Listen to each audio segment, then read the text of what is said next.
abaturage rero urumva ko banamuhamagara bavuga ati Magufuli bamugereranya na Perezida Magufuli wagiye ukora ibintu bidasanzwe muri Repubulika yo muri Tanzania.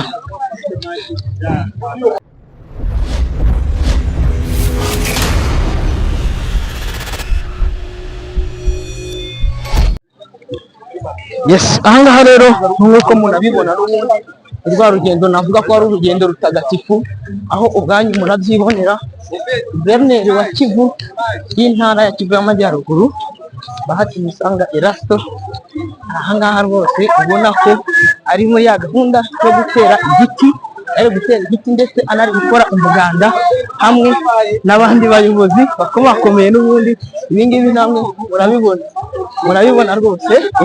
Uyu nguyu ni mwana ndake aba yanahabaye rwose ukuntu aba yimereye kuri tere rwose mwana ndake bazaducanze, ariko ntabwo ni ibintu byiza cyane ubona ko binejeje kandi binashimishije kuko akazi karakorwa mu buryo bwiza, ubona ko Guverineri n'abandi bayobozi rwose abigendamo neza ku buryo nta muntu utabyishimira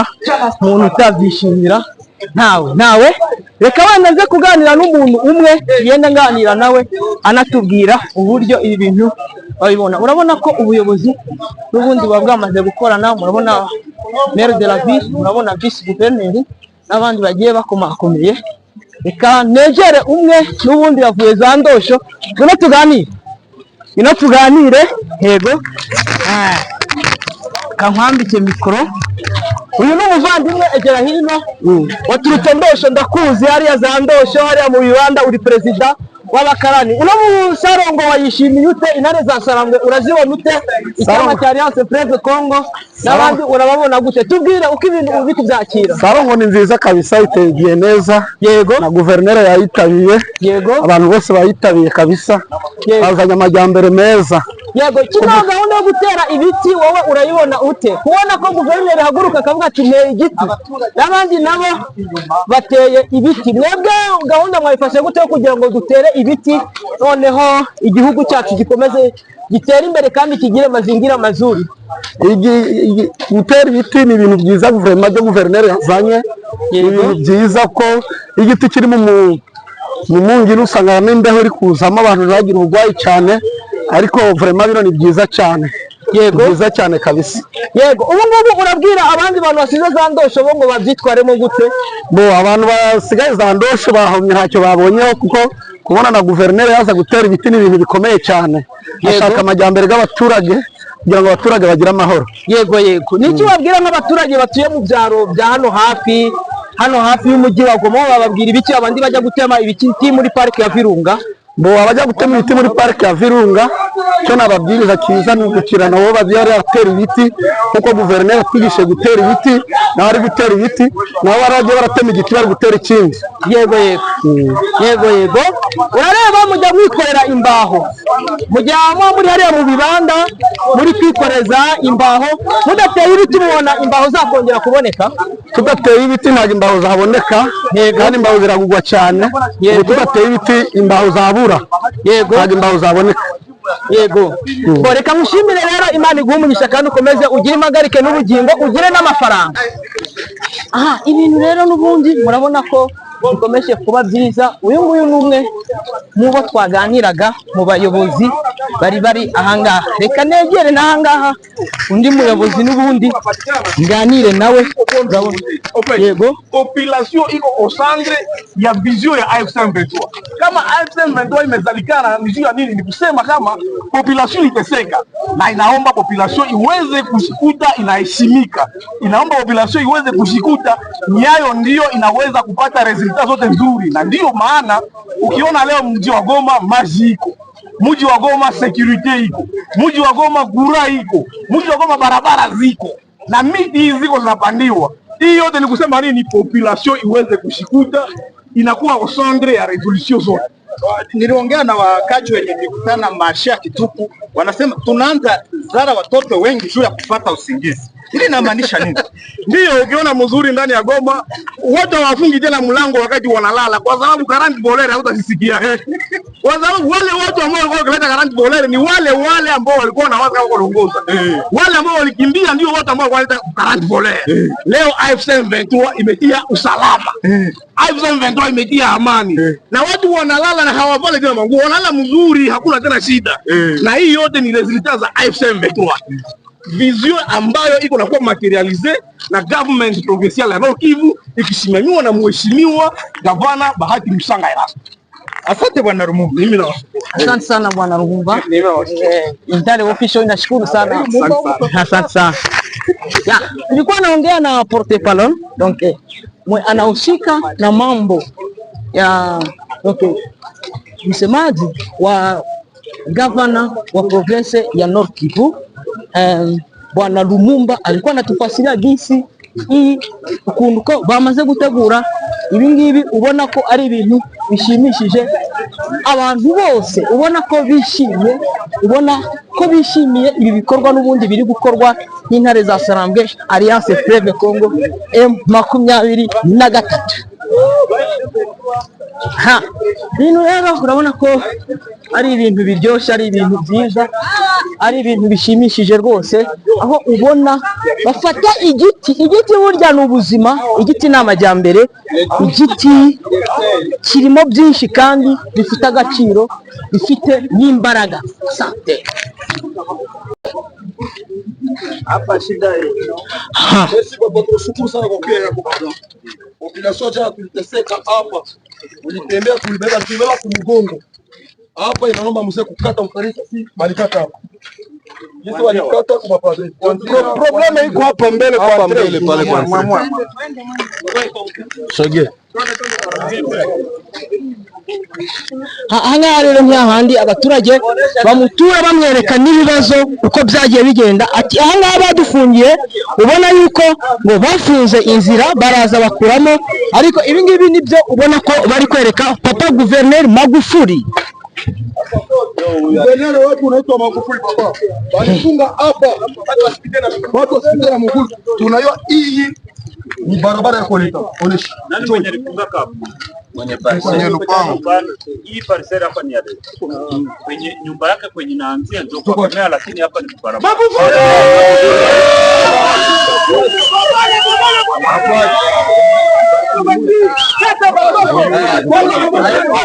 Magufuli urabona ko abaturage baramukunda cyane rwose, bamujyanye na perezida wo muri Tanzania Honorable Magufuli.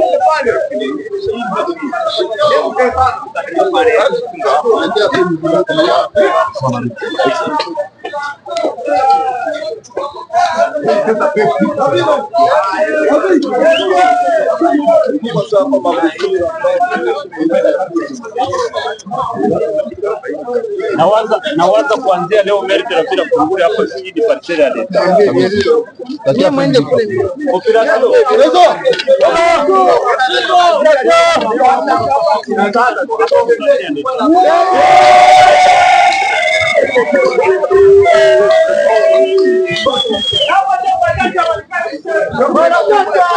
Ya abaturage rero urabona ko bishimiye Honorable Magufuli, bakunze kwita Magufuli kubera ibikorwa bizima, baramukunda cyane, ni ibintu ubona ko bishimishije kandi biteye umunezero.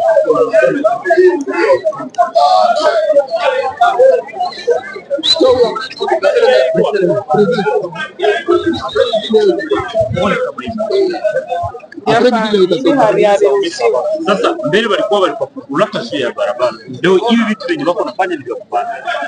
Leo itatoka excellence, leo pendilina. Huyu Iva nipenda watu kutapika cha kuogopa maya kafunga mia anapasha litosha. Huyu atipenda kesho yake hapa patie kabari. Hapa tie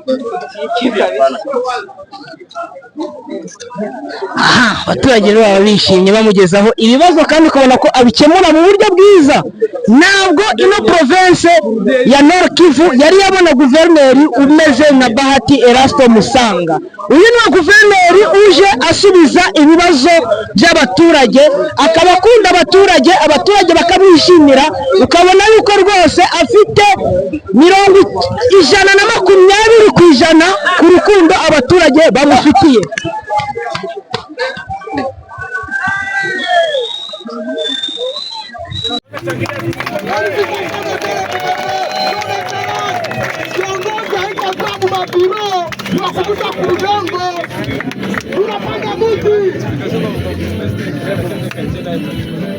Nasema asante na watukufu kwani mlikuwa tusindikiza na tuendelee vya hivi. Asante.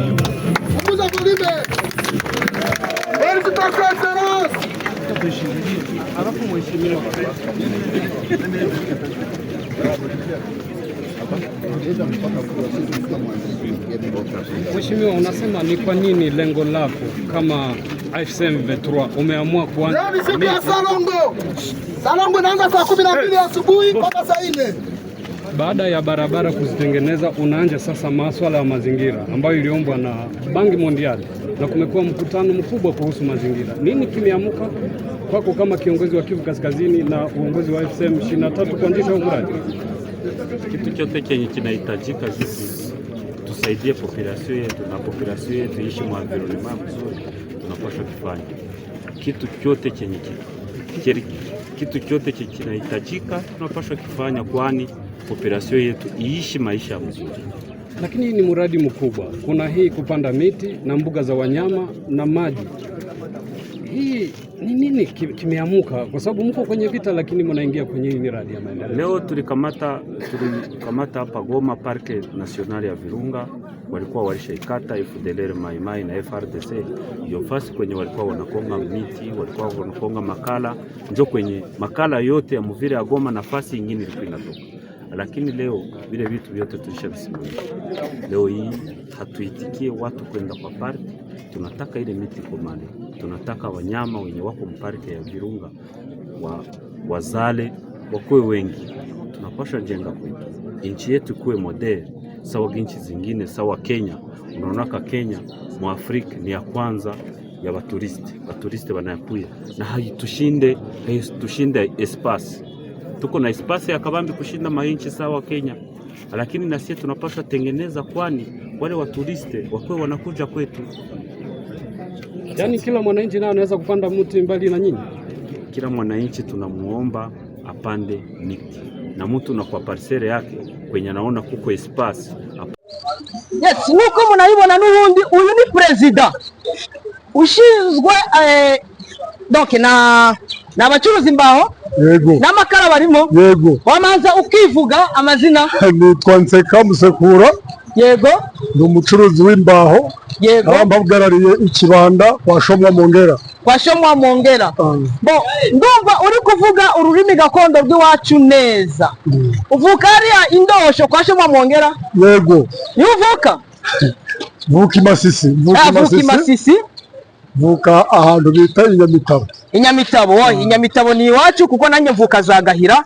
Imana iguha umugisha kandi ugire impagarike n'ubugingo, ugire n'amafaranga. Uyu nguyu murabona ko guverineri w'intara ya Kivu y'Amajyaruguru Bwana Nze Erasto Musanga Joseph yakoresheje Salongo ndetse aba n'uwa mbere mu guteza igiti ahangaha.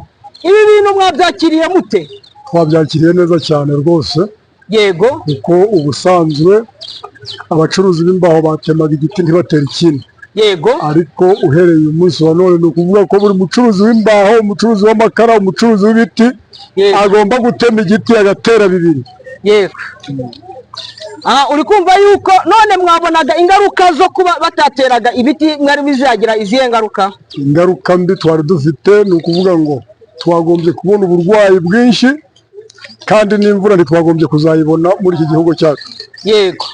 Icyo wavuga wanashishikariza abandi baturage wenda bari za Nyamitabo no mu bindi bice, wababwira iki kubijyanye no kuba batera igiti no kuba bajya bakora n'amasarungo? Icyo wababwira? Nashishikariza abaturage b'Inyamitabo ko twahawe umunsi umwe mu cyumweru, umunsi wa gatandatu kuva saa 2 kugeza saa 4. Umuturage wese ashinzwe gutera igiti, agatema igiti agatera bibiri. nawe ugatema igiti ugatera bitanu antuka nibyo bizatugeza ku majyambere. Yego reka ngushimire rero ahangaha ni ku Intare Official. Intare Official iragushimiye kandi courage, mukomeze mutere ibiti byinshi kugira ngo tubone imbaho, tubone amakara yo gucana, tubone umwuka mwiza, ndetse biturinda n'amasuri kugira ngo ubutaka bwacu bukomeze buri kwerekeza iyo ngiyo muri za Fleuve Nil, za Fleuve Congo n'ahandi hatagiye hategurwa. Icyo nakubwira ugire yes, ahangaha n'ubundi ibintu birigaragaza, ibintu bimeze neza kuko namwe ubwanyu murabyirebera uburyo abaturage baba bamaze kwitabira umuganda. Reka mvugane mzee, wanyemerera tukavugana? Wanyemerera tukavugana nkakubaza kuri no Sarongo uburyo wayakiriye, uburyo uyibona, naho waturutse naho waturutse, kuba uri gukora Sarongo uri kumwe na guverineri. Watangiye wivuga amazina niba byashoboka? Nta kibazo. Yego. Witwa? Ncungwa. Chungwa. Waturutse ahagana he? Indosho. Waturutse Indosho. Waje mu biki? Naje gutera igiti. Waje gutera igiti. Ikibazo by'ibiti ubona ko wenda ndamye uko mucuruza imbaho, mu minsi mike mwashoboraga kuba mwari kuzabura imbaho, sibyo?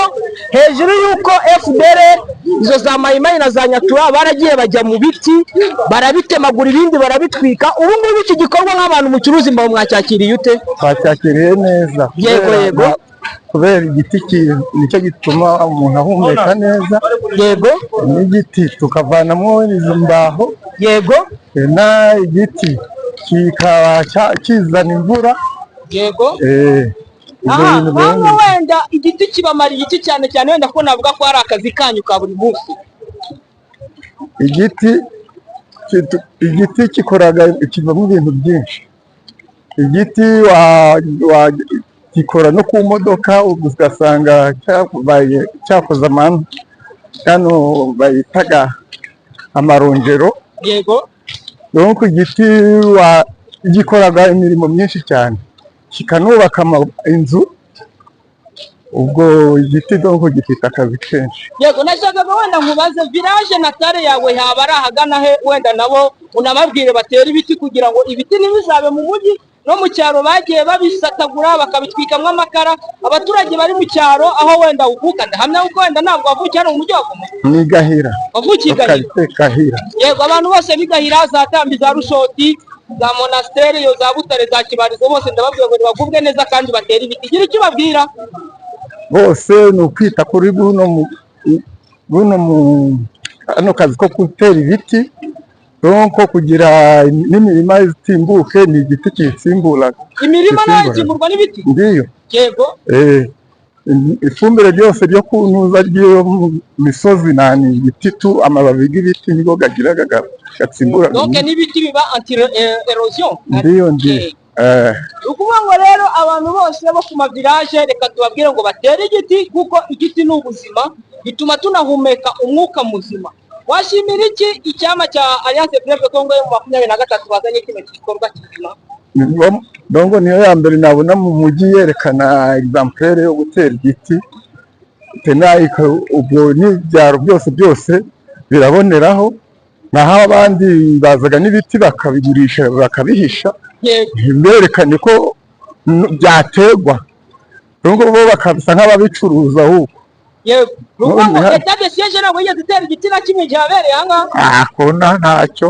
Naho wenda mwabaye muri hano abazarendo bahari. Abazarendo ntabwo bigeze bakora wenda n'umuganda w'umunsi umwe Sarongo w'umunsi ngo batere igiti. Aho no kwisahurira gusa. Nukwiba. Muri kumva ko abaturage abo muri Goma bamaze kwishimira rwose ubuyobozi bwa Alliance Fleuve Congo 2023 kubera ibikorwa by'amajyambere bakomeje kubagezaho. Reka ngushimire rero muvandimwe, usuhuze abari za Ndosho, abo mubana mu bibanda, haribo abo mubana mu bibanda bose ubasuhuze kandi unabashishikarize gutera ibiti. Iyo ndagushimye nawe kuba umpa akanya ko kuganira nawe. Yego, Imana iguhe umugisha. kushinda na unaenda mkazi. Unaona kama na wewe maisha unajitoa kwenda kumbania nchi wewe peke mwenyewe. Nenda piganisha gouvernement Tshisekedi wende piganisha. Wewe peke. Lakini gouvernement Tshisekedi mko unaona tofauti gani ambayo iko kati ya gouvernement Tshisekedi na gouvernement? Tofauti. Tuko mu security. Ilifika wakati 19 hautavuka hapa kwenye tuko saa hii. Hapa ni terminus. Bana kunyang'anya vyote vyoko navyo. Leo iko nenea 0 unatembea bila ta askari kwa mkuta kubalabala hata kusemesha A wala B. Kunyumba ni wapi anakufikisha sans problem. Yeye peka na kusindikiza bila tatizo. Ndio difference yenye iko pale ku gouvernement Tshisekedi na ACM23. Lakini na FARDC sasa ilikuwa inabifanya. FARDC hapana. Mimi niko mzaliwa wa hapa. Mimi nakomalia hapa. Hakikisha. Nilishapigwa mara 3. Unapigwa na wanani? Unapigwa na wanani? Na FARDC niko naenda cross. Hapa wananyang'anya radio yangu na memoire. Na memoire kadi wanaibeba. Banabeba vyote. Mimi dimanche nilienda ku mazoezi nikakutanana na askari wa ASM 23. Waliniuliza tu unaenda wapi? Wakaniona kisi mimi navaa. Ale, wende. Sans problem. Kwa nini waulizaje makarte? Hakuna. Bila shimboke. Bila shimboke hakuna. Adui iko naonekana tu yeye peke. ASM 23 anambia adui. Pita. Haziko tena. Hapana, yo yakawa, yo yaka. Hakuna tena. Ishakuwa peti. Enda kunyumba salama. Maisha inaenda kama kawaida. Bana, mnaona mnaanza angara na atana ndefu kwa. Iko saa yote. Nione tu kwanza nione. Naona ndefu kabisa zilisha ndefu.